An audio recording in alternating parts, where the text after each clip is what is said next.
maybe every 5 minutes. Maybe you can show us your studio and a work that you're doing so we can have it be, other people can see what you're doing. John, So, just one reminder for everybody to make sure that they will all hear the conversation. Hello, friends. Just a quick check on the buttons below. Just kind of ensure that you are in the English channel. Conversation.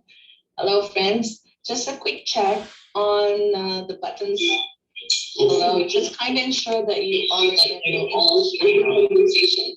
Hello, friends.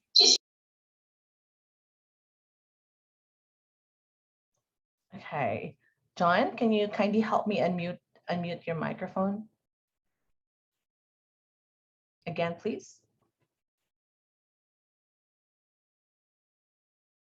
Your microphone is off. Okay, there you go. It's on. okay. Well, thank you for joining. Tomorrow we have artist, and that will be Konstantin Sturkov.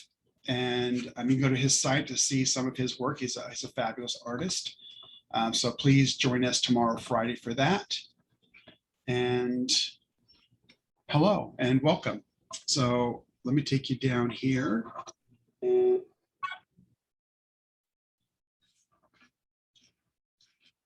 And so what I did today, and I am setting up a studio, all this will be automatic, which would be nice. What I did is I took the C-Lab, get this down further. I took the C-Lab colors and I took the darkest. We've done the warmest, we've done the coolest. I've taken the darkest. And the way I take the darkest is I start with the L value. Okay, the L value is for light. If we wanted to see the brightest colors, those would be the luminescent because they have so much mica and they reflect, they either refract or reflect so much color. They're the brightest. They're 99. They're just really high. This, where I started, is from 27 on up. When we get to about 50, that's kind of where gray exists. And I thought it'd be interesting to see some of the darkest colors, because some of the darkest colors don't mean that they're, for example, blacks or grays. We can have reds and violets and blues. Yet by definition, the amount of light that they push back makes them among the darkest. So the interesting thing to think about that, and some of you have asked this before, it's not what you might visually see with your eyes. This is what the machine sees coming back at it, the photospectrophotometer. So let's look at a couple and I'll kind of explain that as we go along. So hello, Jennifer. Hello, Carolyn. Hello, Barbara. Hello, Giovanni, Angela, Susan, Elizabeth. Thank you for all joining on both platforms. Anika from Sweden. So the first one we're going to look at is going to be indigo. First one's going to be indigo.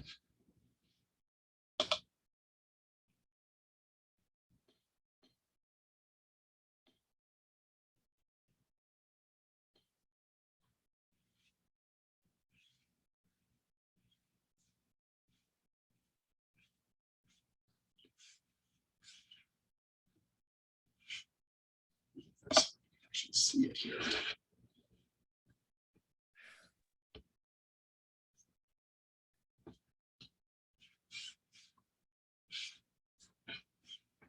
There we go.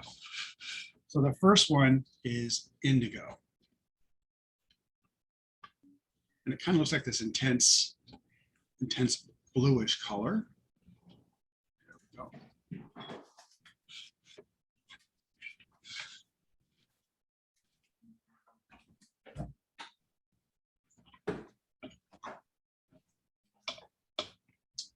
And if we look at the next one, it's going to be Danthron blue. And then I'll stop for a second. I'll see if you're asking questions.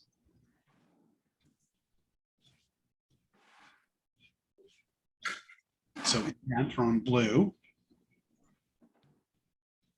And let me do the third color. stop for a second.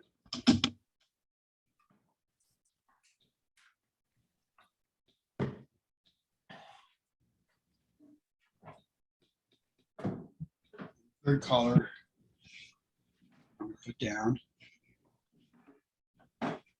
is lamp black. So I get asked questions a lot. So what is your darkest color? The darkest color is going to be the indigo right here. Most people would think that it would be the lamp black. So the lamp black is the darkest black. It's made from, used to be made historically from soot and then processed into paint. And the reason that the lamp black is not the darkest is because as this dries, you'd be able to see small pieces of white from the paper. When that hits the photospectrophotometer, it pushes back more light than the indigo, which is covering the majority of the white. So the machine sees indigo as darker than lamp black. It doesn't mean that with your artistic eyes that you're not seeing the lamp black as darker, right? So how you see with your eyes is different than how the machine sees light when we're putting these in the photospectrophotometer and getting our C-Lab, okay? So I just wanted to kind of go over that. But these are the three darkest colors that we have. Indigo, indanthrone blue, and lamp black. So we're going to go from the darkest all the up the ladder, if you will. The next one is Payne's blue gray.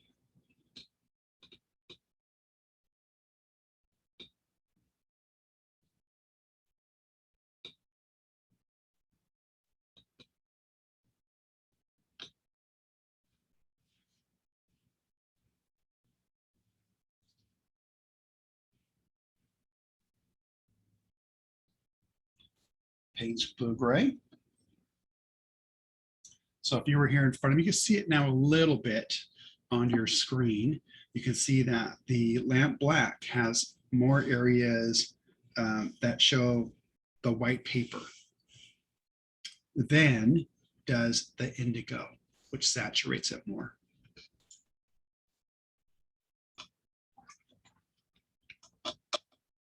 So as we go across this way,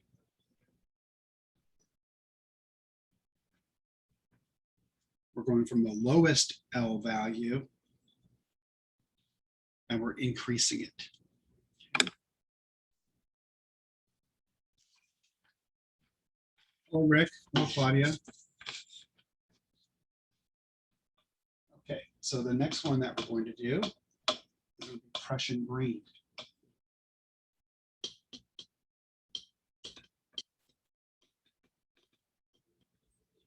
I think as we go through these, what you're going to see is you're going to probably ask me, well, that one looks darker than the one beside it. Why does it have a higher L value? So this is going to be the Prussian green.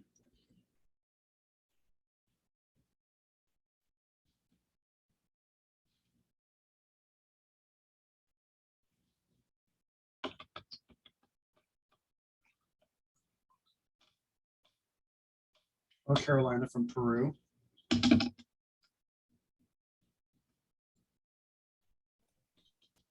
The deep sap green.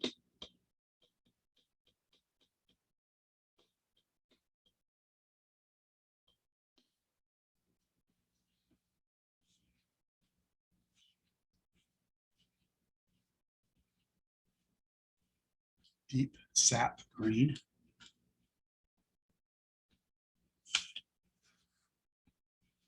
There was a question last week and it was on the burgundy yellow. Why is it called burgundy yellow? It's called burgundy yellow because it comes from the Burgundy part of France. And also, I saw Barbara clapping her hands. Also, the same thing would be with burgundy red ochre. It also comes from the same area.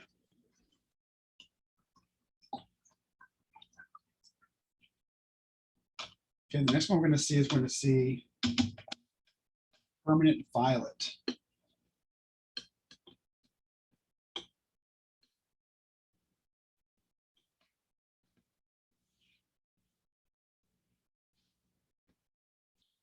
And so these are in sequential order from the darkest indigo, we're going up the chain. So indigo has a light value of 27. Permanent violet has a light value of 34. Okay. When we hit about 50, we'll be looking kind of what would be gray.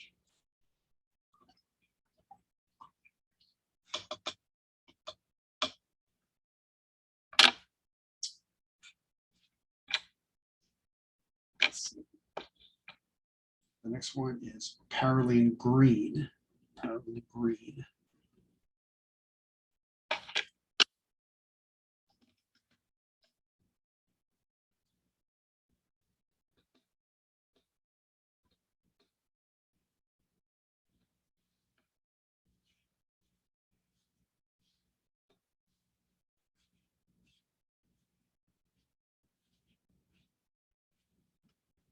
So we look at the paraline green, you may say, wow, paraline green certainly looks darker to me than permanent violet. And that could very well be with looking at it with your eyes. That could be a very true statement. What we're going to see as this one starts to dry, and I can kind of see it here because this camera wants to adjust for some reason, I can see more white in this area. So the photospectrophotometer, which is a machine, is going to have more light coming back at it from those areas, and therefore it's going to be a lighter value from the machine. But from your eyes, you may say, well, I see this one is darker than that one, and that's a-okay. There's no issue with that.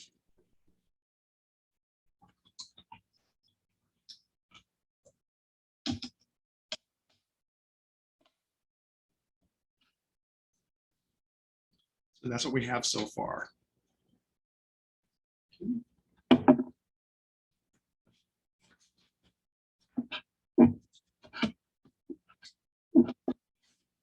Yeah, so Stella says they're all dark, but for me, it's also their temperature. And so that's a really good point. What I'm doing here is I'm showing you the L value of the CLAB, the L value. The A and the B are going to tell kind of where they're cool or where they're warm. For example, indigo is a cool color. Indanthrone is a cool color. Payne's blue gray is a cool color. Lamp black, by definition, is in the warmest. It's a very, very warm color because it's a positive and a positive on the graph. If we look at deep sap green, this is considered to be a warm color.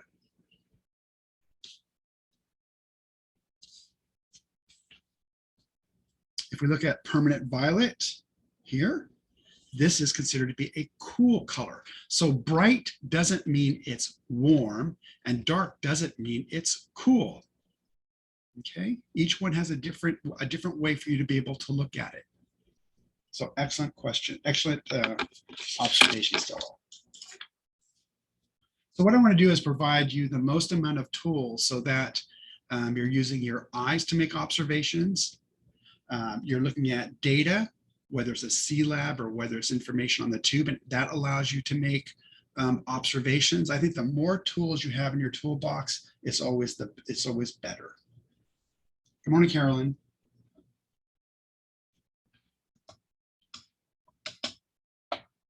Okay, so let me clean this out real quick.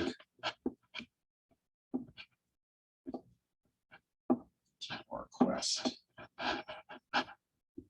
While I'm cleaning this out, would any of you on the Zoom side, since you have cameras, would you like to show a piece of your artwork or quickly show what you might be working on?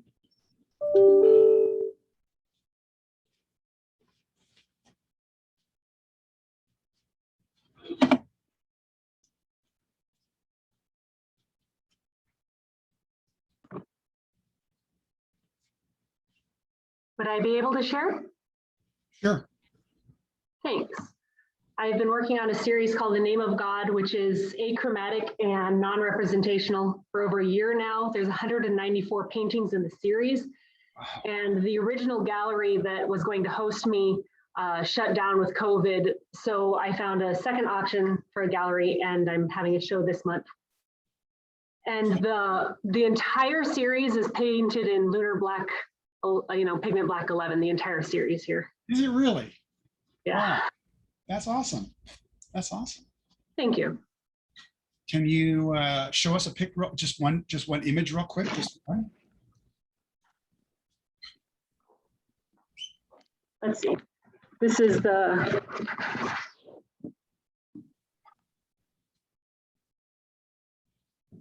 image that represents many of them. And then I'm putting them into compilations here. Oh, very cool. And they're all Lunar Black. Everything. And everything is Lunar Black in the whole gallery. Oh my gosh.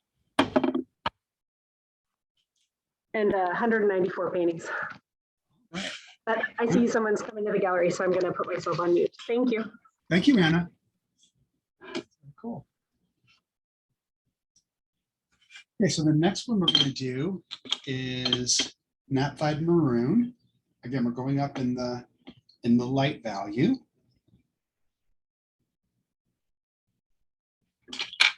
And then Mayan dark blue. It'll take me a couple seconds to put these in the pan. Would anybody else like to show what you're doing in your studio?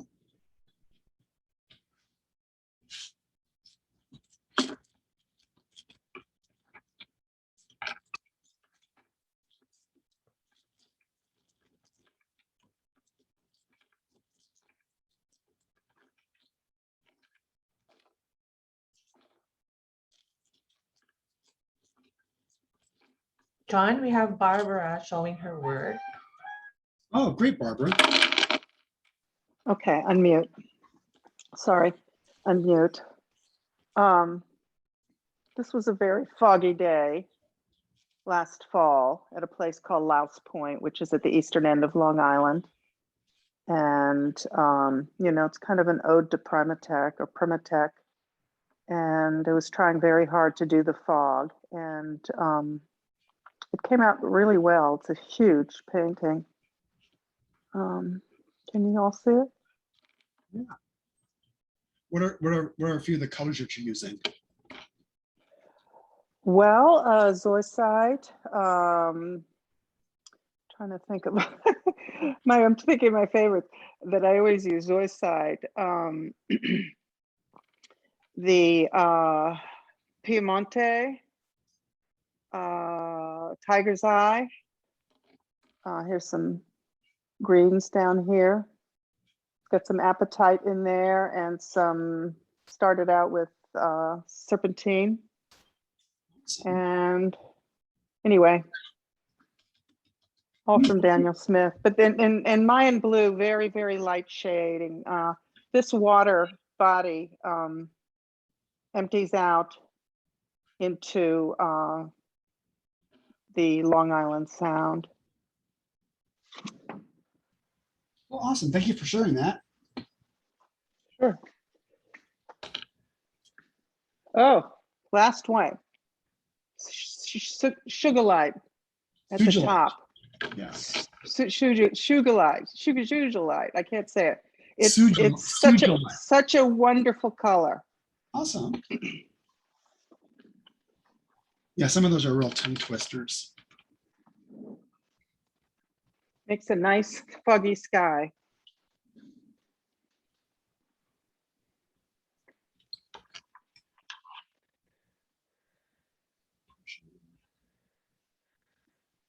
Okay. So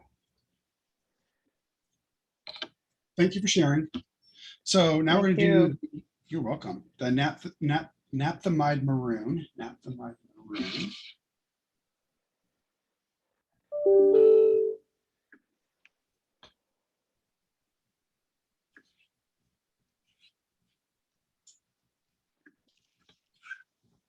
Maroon. Right there.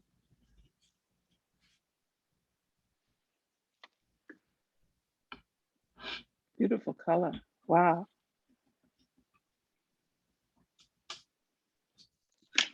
I'm not quite sure whether this is the one that Barbara used, whether it was this one or the, so this is the Mayan dark blue.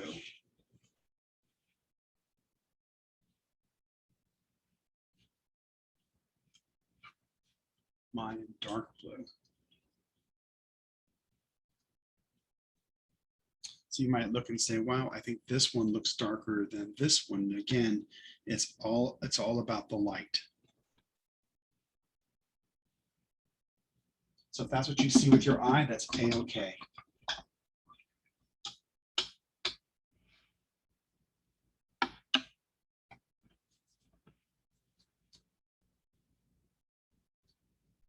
Let's see.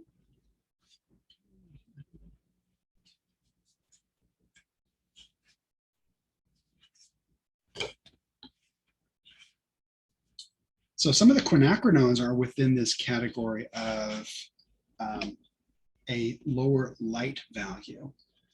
This one is going to be, for example, Quinton Violet.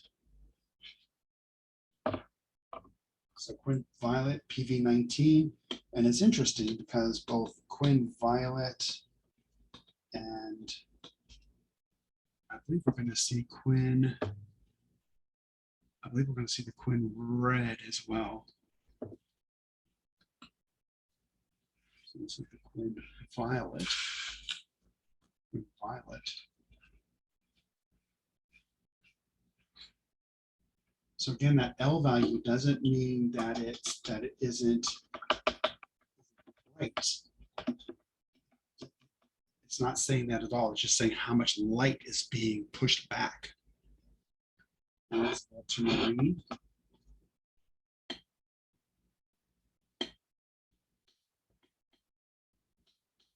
Great color.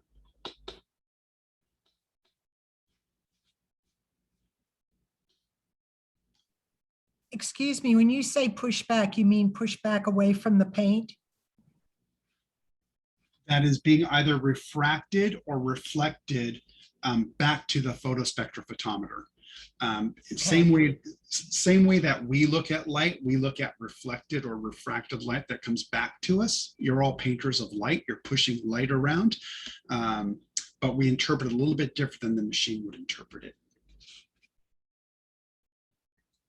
Or we can interpret it differently. We have complex brains, so.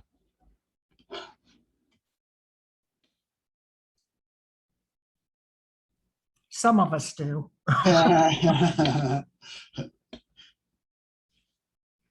This is carbazole violet. It's a really pretty color. I always feel strange when I say that because I don't know if it's truly not self-serving. I really think it's a beautiful color. It looks quite blue on your screen. It looks very violet here in front of me. Some of you may see it violet on your screen as well. Yes, Barbara. I see that indigo is a transparent color. How does all of this kind of go back to that?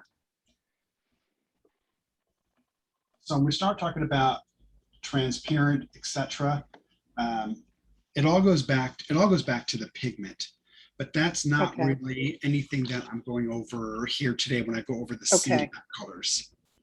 Okay. Okay. Did you have any questions? Yes.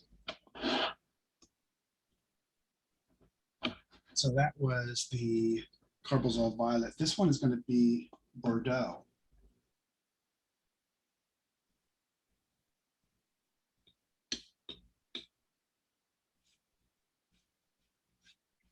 Which is a very. I think it's.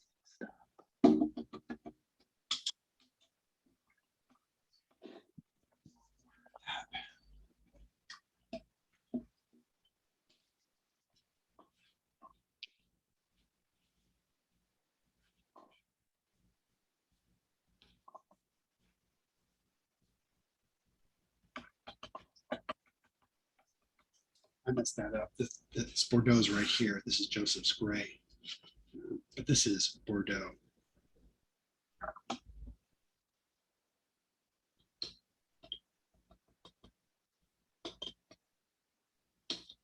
This is Prussian blue.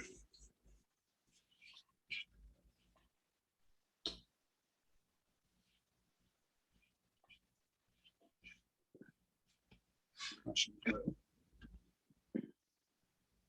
There we go.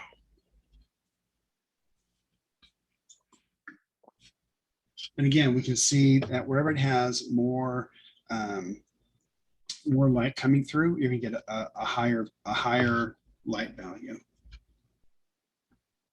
So Barbara, answering kind of, I think where you were going, which is really good, is if it's a transparent, it regardless of what the color is, if it can let through light where you can see the paper, which is a higher white, it's not an aquarelle, it's going to have a higher L value.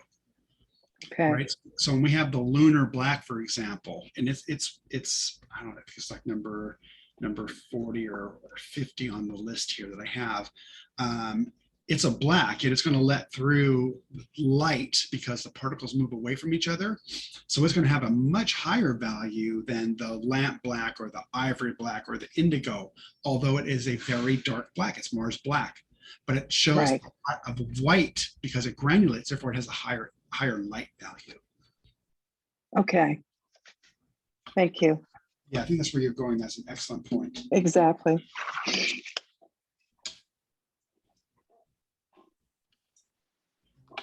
Let me just start with the new ones here. I need to clean these off. Does anybody else have something they're working on or a piece they did? It doesn't have to be a current piece. It could be a piece in your studio or could be a quick look at your studio.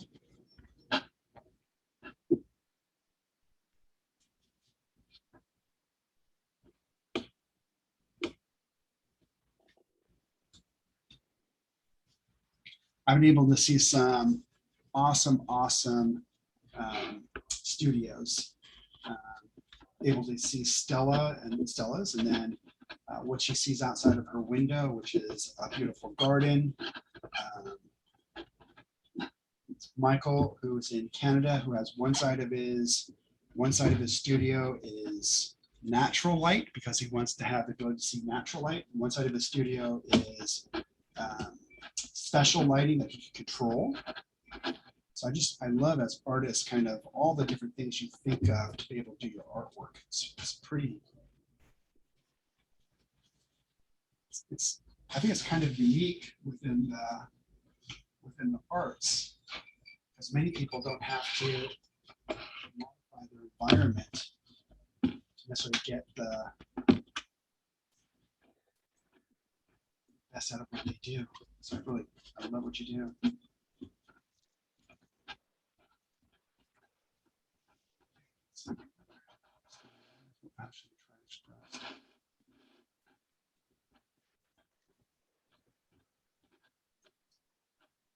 Stella says the light is what we actually try to express with the colors, isn't it? Absolutely. I think you're all painters of light. And it is how as artists you manipulate light to get your message and your artwork across to other people. That beautiful composition. So I like all of those. Okay. So the next one we're going to do is going to be Paraline Violet. So it's interesting, not probably expected that a lot of phthalos are going to be in this range, but it's interesting that the paralines are in this range as well, because paralines are certainly very intense and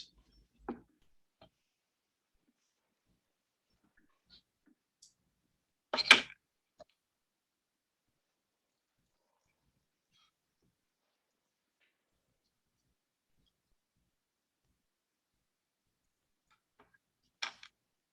and we'll finish off this sheet.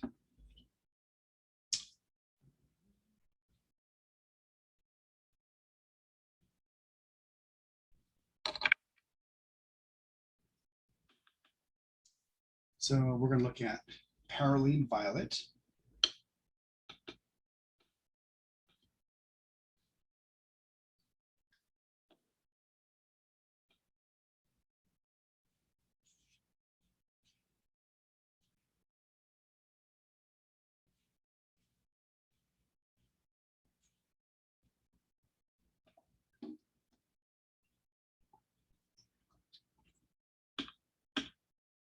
The next one is Joseph's, and this is Joseph's warm, it will be Joseph's warm gray.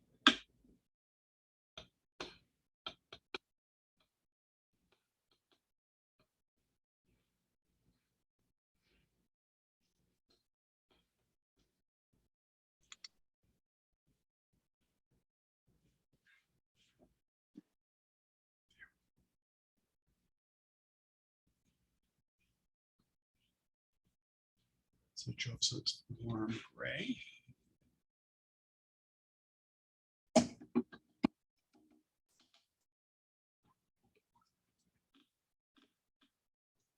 John, just Yes. for this group of colors, can you help us turn your paper around so that our audience here can read the color description?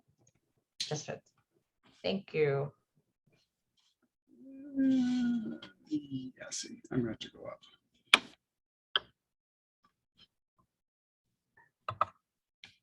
There you go.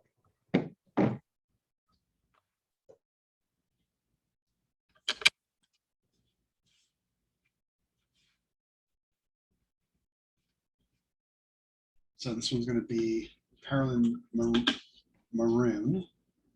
Parallel Maroon.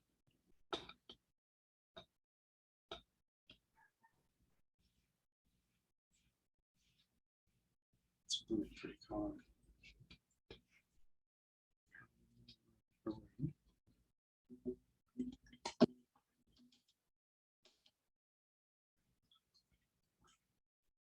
It'll be Joseph Z's neutral.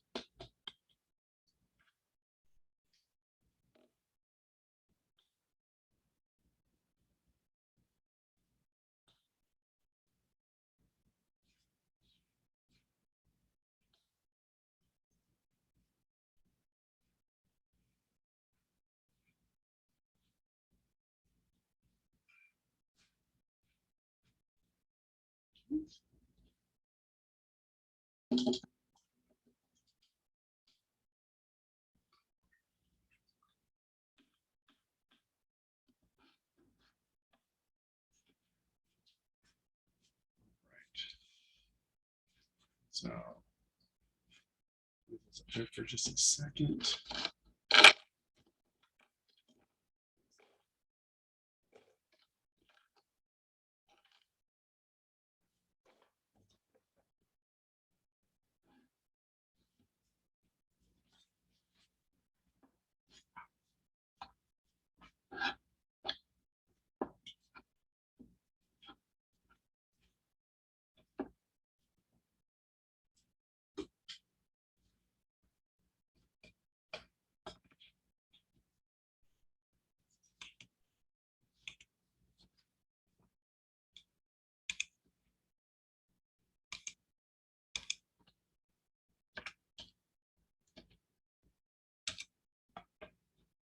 So Joseph's, I showed you Joseph's warm and Joseph's neutral.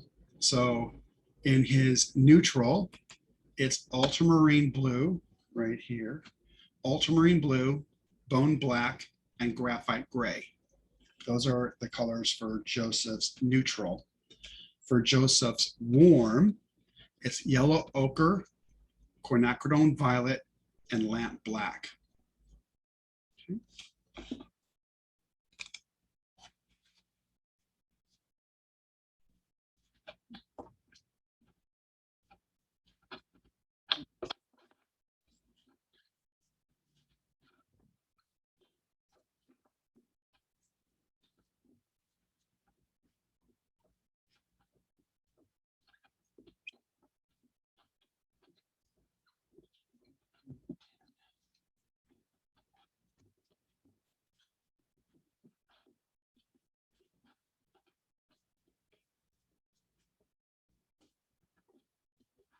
Yeah, it's always a, so Stella says, yummy, juicy colors, love them. Watercolors could be exactly as powerful as oils, if not more.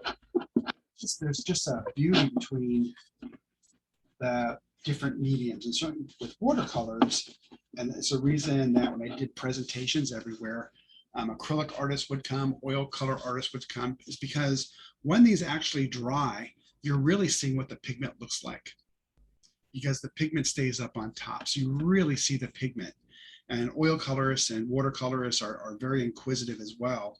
And when they see their particular colors, they're either seeing it within a polymer matrix for acrylic, or they're seeing it within a linseed matrix for the oil, and it can look totally different. For example, the lapis, which you see more as a baby blue, they would see as a much deeper blue because the light has to go inside of that matrix before it bounces back again.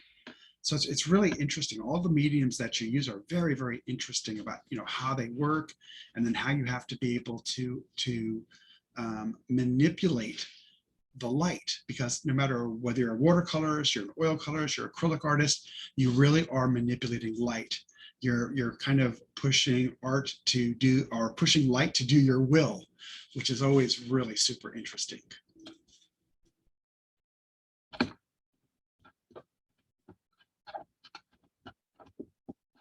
But yeah, there's many instances where the watercolors can be much more vibrant. I kind of like the way this right here, the Bordeaux, not Joseph, the Bordeaux, how it comes apart with that water. It's really kind of a cool effect. I just put extra water into it. Okay, put this one over here. And then we'll look at them at the end, because by that time they will have dried, and we'll see kind of what they look like when they're dried. So mix that.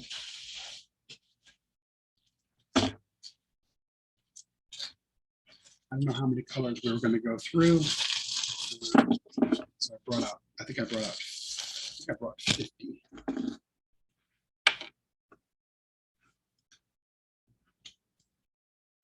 Red shade. Caliente. Jadeite.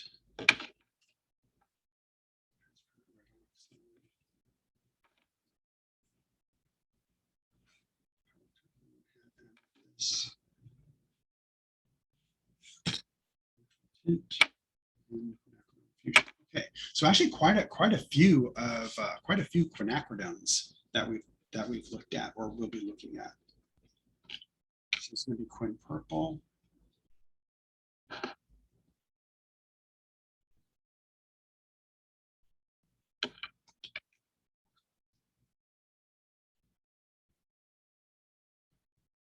Blue. This is the red shade of phthalo blue.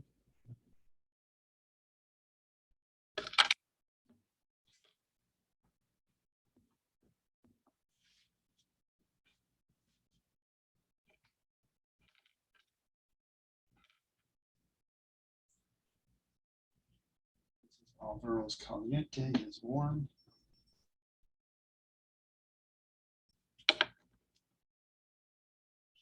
Genuine. Oh, and I'll turn this upside down too. Before I start, I'll turn it upside down. Transparent red oxide. I like the transparent red oxides. It's genuine.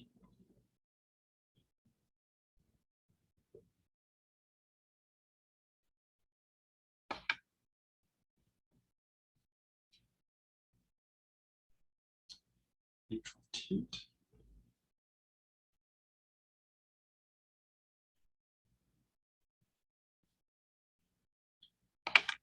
And Quin Fuchsia.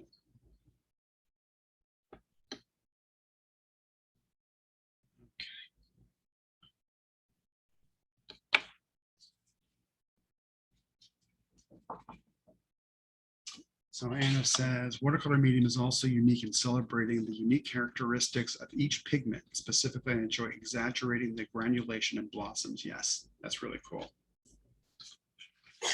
Upside down.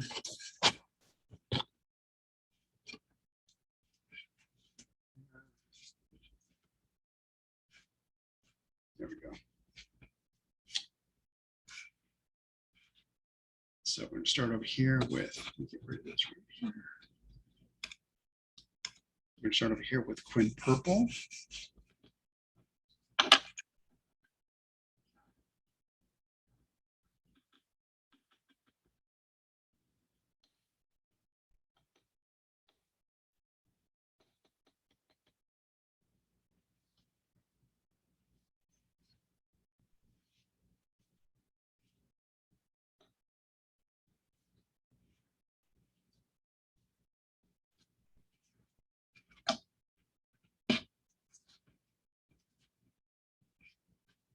So Quinn purple.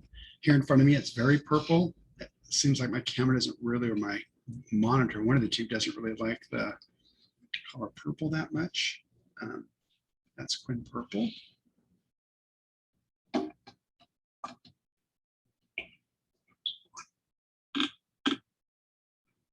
This is going to be phthalo blue red shade.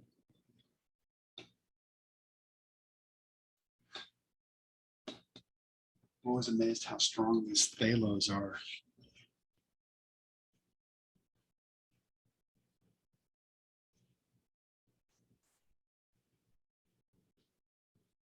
And again, we're increasing that L value as we go across.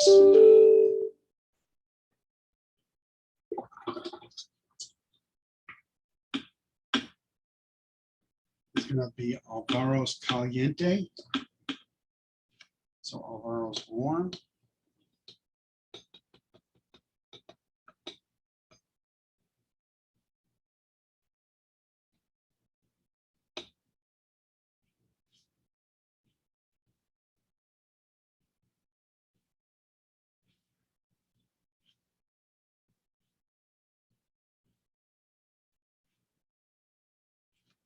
Okay, Alvaro's Caliente.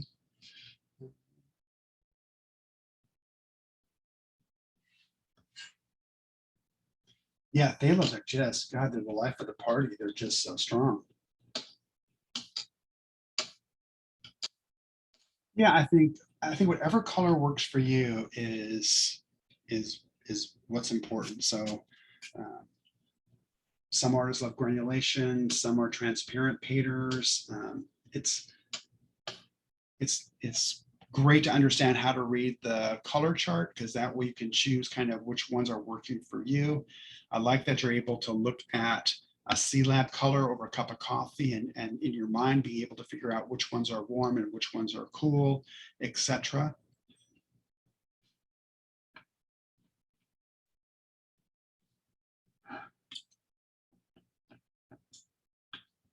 Okay, this one is Jadeite green. So Jadeite green is it's a Primatech.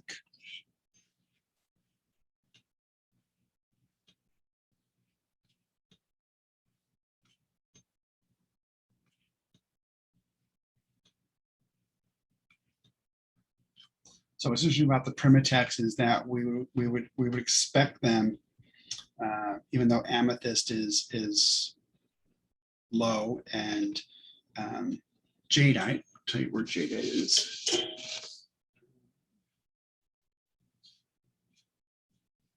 Jadeite is 41 on the scale.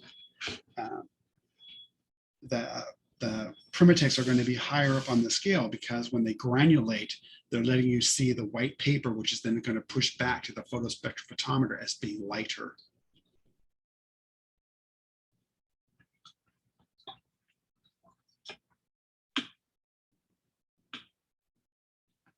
And the interesting thing is we've already seen, I think, 3 or 4 quinacridones, and the quinacridones are transparent, right? So again, it doesn't necessarily mean that a transparent color is going to have a lighter value. We've seen quite a few now that are actually on, for the L value anyway, quite low on the scale.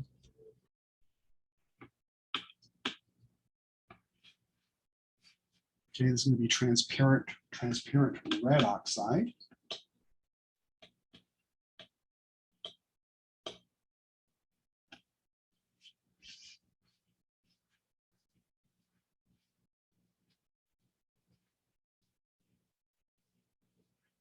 I think sometimes what can trick me is I can look at something and say, well, that's really bright, but the machine doesn't care what it looks like. It's just saying what value of light's coming back at me. And that's what's the difference between us as humans being able to look at color and the machine. So just because it says it's something doesn't mean that's how necessarily you would use it.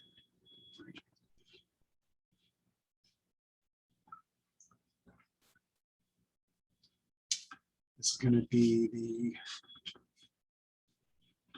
Pearl Crimson. So I'm going to show you, this is going to be the amethyst.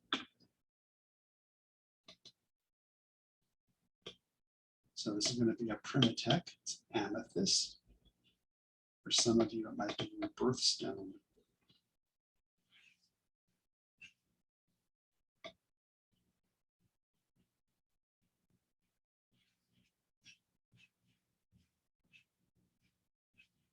So Carolyn says, love them all. With teaching watercolor, I get to play every style and choose colors and features of pigment to suit each individual project. My favorites continue to change with each new artwork, color combination. It's all about play. It's all about playtime. That's fantastic.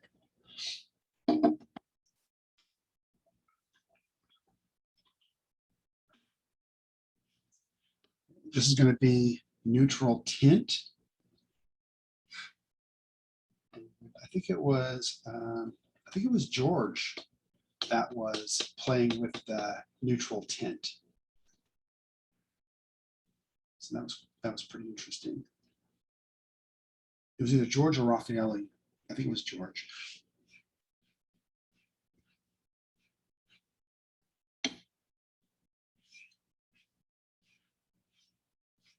So that's the neutral tint.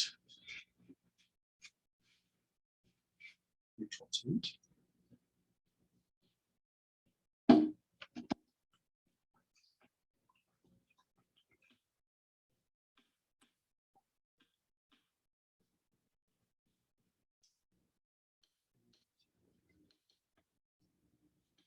This one from here. This is going to be quinacridone fuchsia. Quinacridone fuchsia.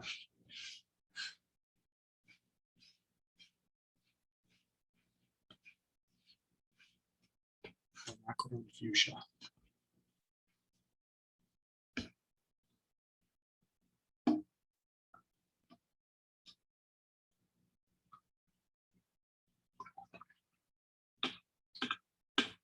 Machine is, so Misha says, how precise is color metering of lab color for grounded colors that have two different colors and pigments? It doesn't, they're extremely precise. It doesn't care, the machine doesn't care about color. It's a machine. It's the color is not relevant to it. What's relevant to it is how much light from anything that is introduced to it, does it push back? So unlike us who, me anyway, and I think you, color matters a lot. It matters nothing to the machine. It just says, when you present me with something, I'm going to tell you how much light is coming. When I push light at it, how much light is coming back. And that's all it cares for. And it is unbelievably precise.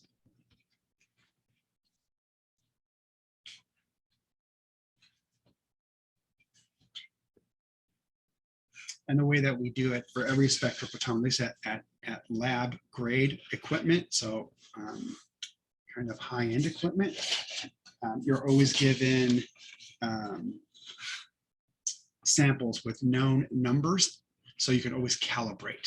So the company will always provide you with, when you put this piece in and this will read back this number, so you know that your machine's calibrated. So they're very, very, very precise. But again, it's just looking at light. It's not looking at color. We have this incredible brain that allows us to look at color too, and not necessarily know how much light is coming back.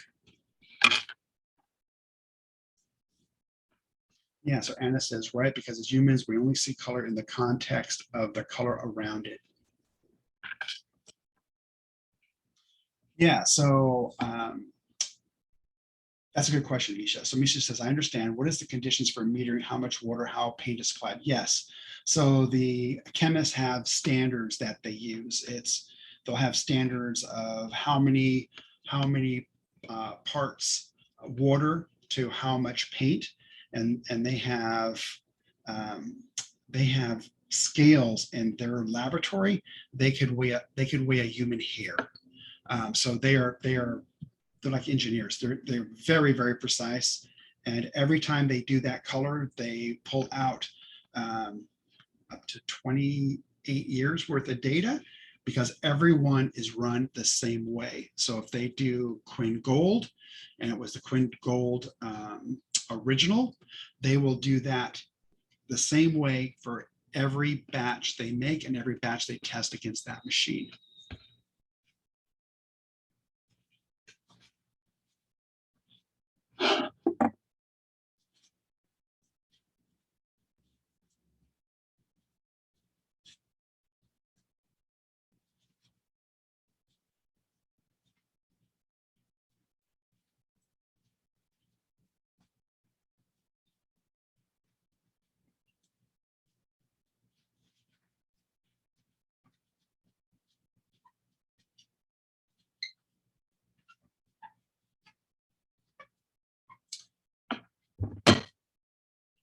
I thought I was going to be able to get time this year to start showing equipment in the manufacturing area, showing you some of our 3-roll mills, paint on the 3-roll mills.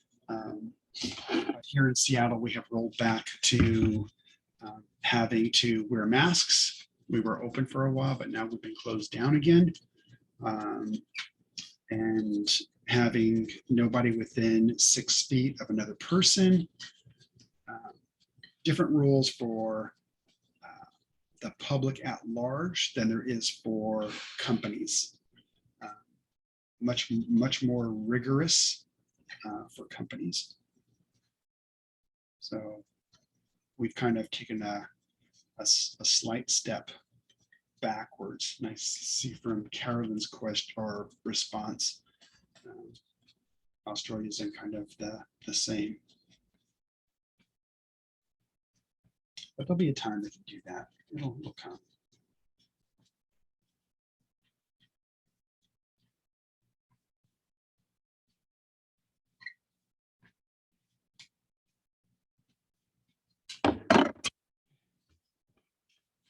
We'll start with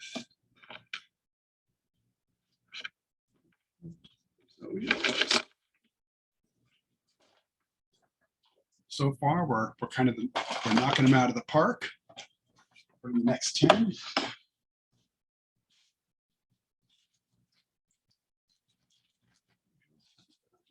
Yeah.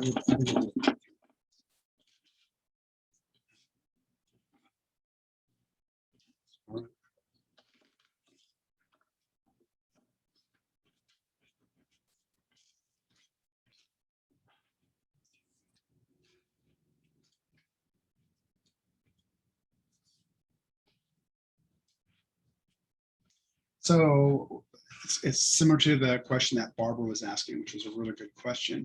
So Misha says, what about thinned and intense wash of the same color? They can have different color temperatures. Absolutely.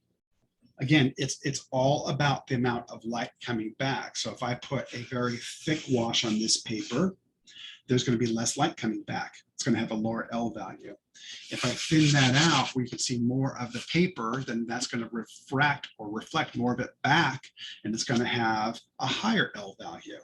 So absolutely, that matters for you as an artist, what you're putting, how you're putting it on the paper. And I think knowingly or unknowingly, you're already masters at how you do that because you're really picking that out when you're painting. Insofar as putting it into the machine, that's why every time they run it, they have to run it in the same way. And you're not doing just a little tiny swatch. You're doing a swatch that's this big. You know, it's 4 by 6, and you're doing it multiple times across that paper. Okay, so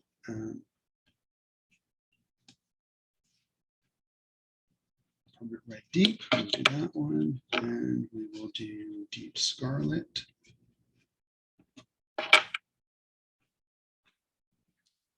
Umber, sepia. Gray I have here as a stick for you.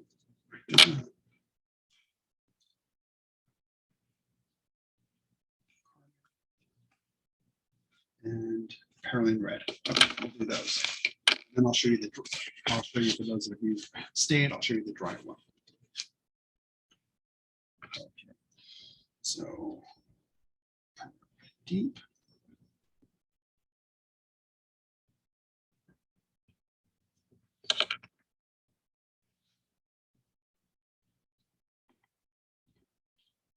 Scarlet.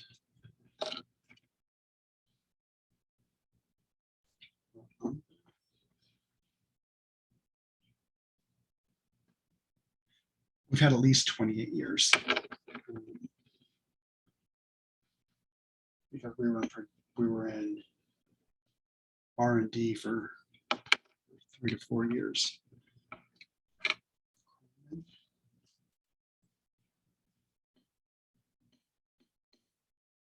Try to read both sides and see. That's a really good question. Oh, darn it.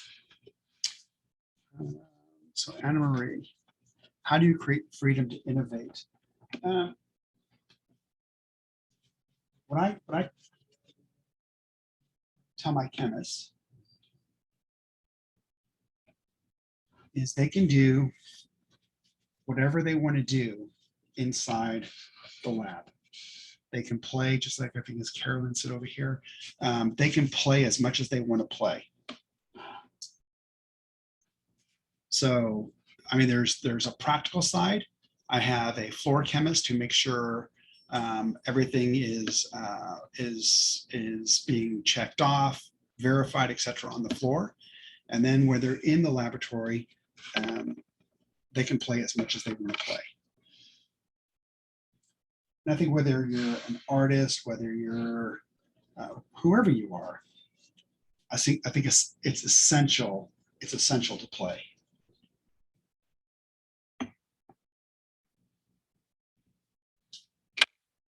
Okay, so let's take a look at these real quick, and then I will show you the ones that have dried. This is going to be permanent red deep. So it's kind of a permanent red deep. It's such a bright red. Red deep. Which would be interesting to see the ones next to it. So this is going to be a deep scarlet.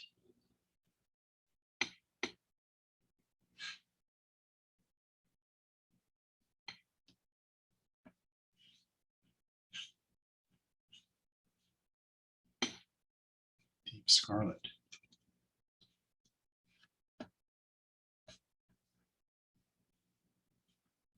This is going to be a raw umber.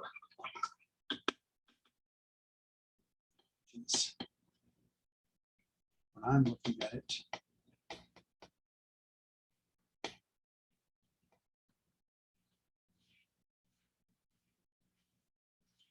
nowhere as bright as the other two, but what you'll be able to see here pretty quickly, I'll see here pretty quickly. Let's see if I can have you see what I'm seeing. Right in here, I can see way more white from the paper here than I can on this one or this one. And that's why it's higher in the light values, because more light is being coming back at the machine. So Sandy says, deep scarlet and carmine, love, love, love.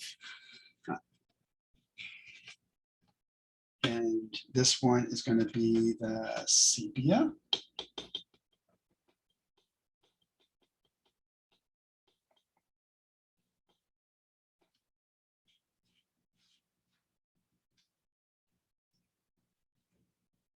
Oh, I should put right here, sorry. This is the sepia.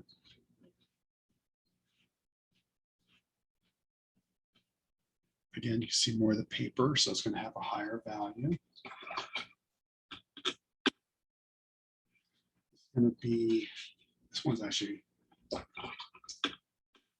Nisha says about this one. This is going to be the graphite gray. I only have 2 other ones, so it won't be that long. Here's if you're staying.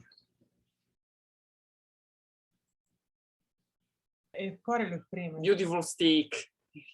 It's a beautiful stick. So This is where Giovanni was saying that, you can take off whatever it is you want to.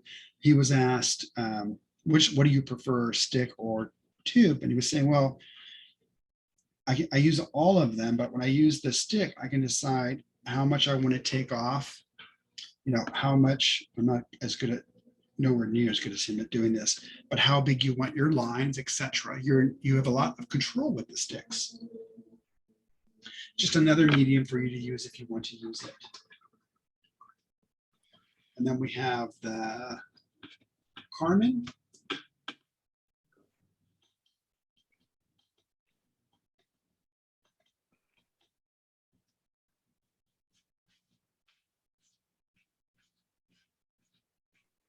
Carmen.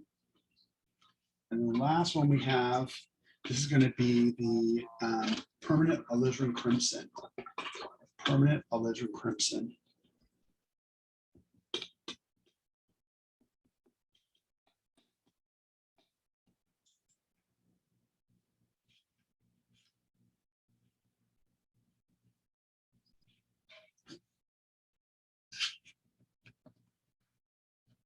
So I don't have that one, so I'm gonna put that here. It's a different piece of paper. Anyway.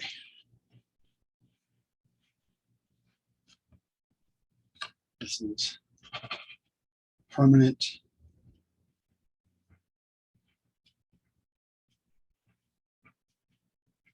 alizarin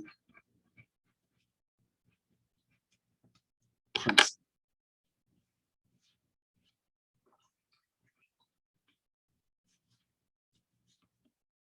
So let me show you what we've done.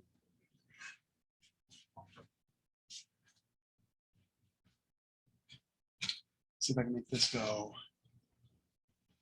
higher like that. There we go. So this is where we started out.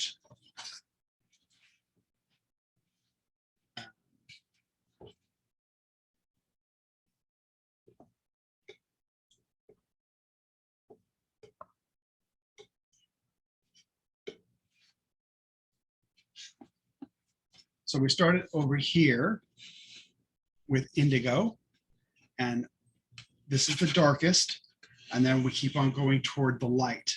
So we did indigo, we did the Payne's gray, we did the deep sap green, the permanent violet, the naphthalide maroon, Mayan dark blue, and then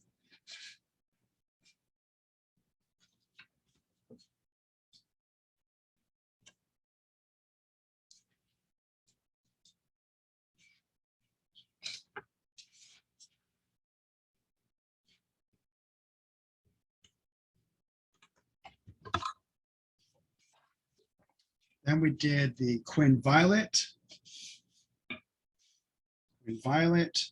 We did the Rose of Ultramarine, Carbazole Violet, Prussian Blue, Perylene Violet, Joseph's Gray. This is Perylene Maroon. I always get that's a tongue twister. This is Joseph's Neutral Gray. Quinn Purple, Phthalo Blue Red shade. This is Alvaro's Caliente, his warm. Jadeite, it's Primatech. Transparent Red Oxide. This is Amethyst, neutral tint. Then we saw Quinn Fuchsia.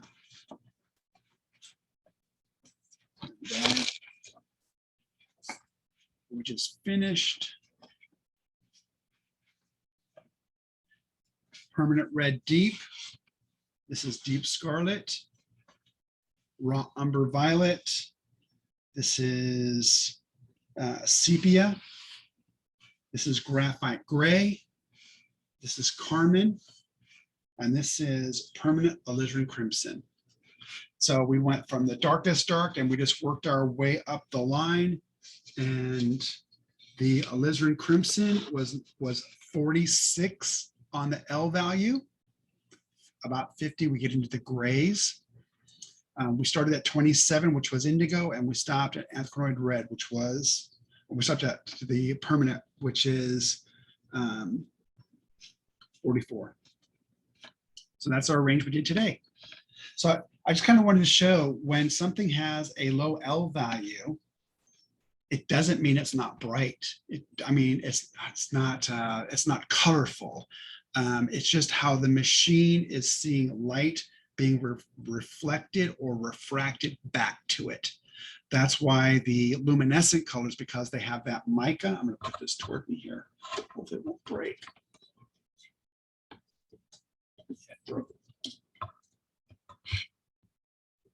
That's why the luminescents, which have a mica, when the light hits them, they push back so much light. They're like at 99, as close to 100 as you can get. And that would make sense, because if we think about the interference, which it's very hard to see, you're getting all that pushback from the paper, all that light's coming back at you, right? So color is all about light. And you as watercolors, really, you're all painters of light. You're really manipulating the paint to how you want the light to react, which is just so beautiful. So with that, thank you, Anna, for joining me. Thank you, Barbara, for both of you showing your artwork. I appreciate that. That was very nice of you. Thank you all for joining me. You've made my time just incredible. I think it'd be very hard not to be with other people and share. So thank you for being part of my day. I really, really appreciate it. Tomorrow, we will have Constantine. You might want to look at his website. He's a phenomenal painter. I saw him last year in Russia. It was wonderful to see him. He's a wonderful guy, and he loves question. He's just a very interesting, very open artist. With that, I wanted to say thank you, Misha. Thank you, Melody. Thank you, Giovanni, Latiza. Thank you, Angela. Bye, everybody. Thank you, and I wish you a really great day. Bye-bye.